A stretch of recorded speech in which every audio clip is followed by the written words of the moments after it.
Good morning, Trojans. Today's date is March 30th, and it is an A-Day. The quote of the day today is, "Things don't have to change the world to be important," from Steve Jobs. And now, of course, we go to sports with Griffin Epstein. Touchdown, Trojans! A perfect moment of brilliance. Thanks, guys. Last night, our varsity boys lacrosse team continued to roll, crushing lowly Cardinal Newman 13-4, dominating the Cardinals throughout in Santa Rosa. The Trojans got their 5th straight victory, and halfway through their NBL season, remain undefeated and alone in first place. The JV team also got its first win last night, 7-2 over Newman. The varsity baseball team wrapped up the Boris Invitational yesterday in the Constellation Championship game. Jack Gallagher led the Trojans in a comeback, but it fell short when the Hayballers walked it off. The Hayballers walked it off in the 7th inning to finish the Trojans 2-2 in their first appearance in the prestigious state championship. The team will focus its attention back on its quest for an SCL title tomorrow, facing an improved Pioneer team in Santa Rosa at 11. Meanwhile, the varsity boys tennis team went to 2-0 in SCO, rolling past Healdsburg 7-0. The highlight was Khalil Tam's first varsity singles win over the Greyhounds' John Doe. Tams won a tight first set before blowing out Doe in the second. Trojan Live Radio was on the call, and here are the highlights of the match. Tams Doe comes in, a little slicing backhand. Tams a probing slicing forehand, and you can't deal with that. A nice slicing forehand by Tams gets Doe's off the court. Now he goes to Doe's backhand. He just gets it back. A little beautiful slice that just dies on the court. Oh, that was a lovely shot from Tams. A little slice by Tams, thought about coming in. Now he retreats. Doe comes in instead, and then the lob over Doe's head on one knee. He could have Kaepernick there if he wanted to, but instead he gives a little fist pump like a rock star. But Tams wasn't the only Trojans rock star yesterday, as the varsity boys golf team continued to dominate, rolling past chief competitors Sonoma Valley 214-274, and the Dragons' Den to remain undefeated in first place in SCL. Both the boys and girls swim teams yesterday defeated Pioneer, with the boys remaining undefeated with a 112-40 win, and the girls getting their first victory of the season, 112-57. The badminton teams won both of their matches this week as well. Finally, the softball teams headed to Napa to compete in tournament play. Varsity looks to keep its 3-game win streak going, opening against Taft of Lincoln City, Oregon this morning, the first of 4 games this weekend. JV will also play in their Napa tourney. That's all for sports. Go Ramblers, and back to the anchor desk.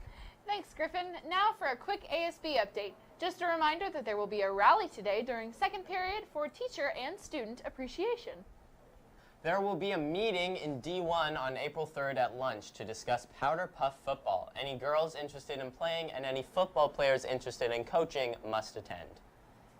And there will be a Dine and Donate on Monday, April 2nd at Mi Pueblo, and a Dine and Donate on Thursday, April 5th at Lombardi's. All Dine and Donates benefit every grade.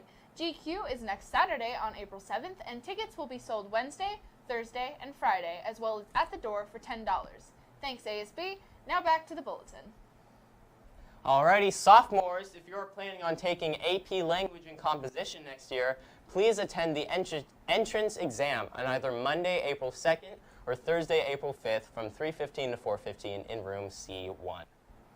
Juniors planning on taking AP Literature next year, please attend the entrance exam session on either Monday, April 2nd or Thursday, April 5th from 3:15 to 4:15 in room C1. Now we have a teacher feature that puts Hufflepuff Extraordinaire Miss Redfield in the spotlight. Let's roll it.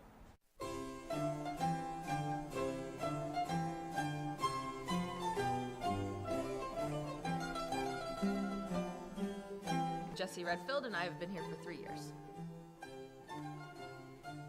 This is my first teaching job. I did a short stint at GameStop, and did not too long, 2 years teaching English in Japan to elementary and junior high kids. School-wise, the kids kind of own the classroom, and the teachers move from room to room. I think the students get to know each other. They're like in a smaller cohort. They know each other a little bit better. And then there's a little bit more respect for teachers, and the entire country kind of respects the fact that you've chosen to give your life to teaching. I always, going into teaching, wanted to be that teacher who had a room where kids could go to feel safe and loved and have a good time and still be kids, because even though you guys are teenagers, you're still growing up and figuring yourselves out. So for the most part, I'm really happy that that's what A2 has become. then there are the days that it drives me absolutely crazy. And now we have another teacher feature for Mr. Dosery. When asked what he did before he took up teaching, he said, "I worked for Digital Illusions and LucasArts. Making didn't inspire me to be better than I am. I was sitting in a meeting and hearing our agenda being that we need to get a 13 to 18-year-olds to spend $70 every 3 to 6 months. He recalls asking himself if this was really what he wanted to do, take money from kids. Mr. Dosery is in love with many things here at PHS, from his colleagues to his wonderful students and the classes he teaches. He is really having a wonderful time here. I like coming to work every day, and if you can find something that draws you in, you are in the right place. And as a last tidbit, we asked Mr. Dosery if you could be one mythical creature, what would it be? And after some debate, he would want to be a creature that would always speak in puns. I think it would sum up my personality to both be clever and annoying.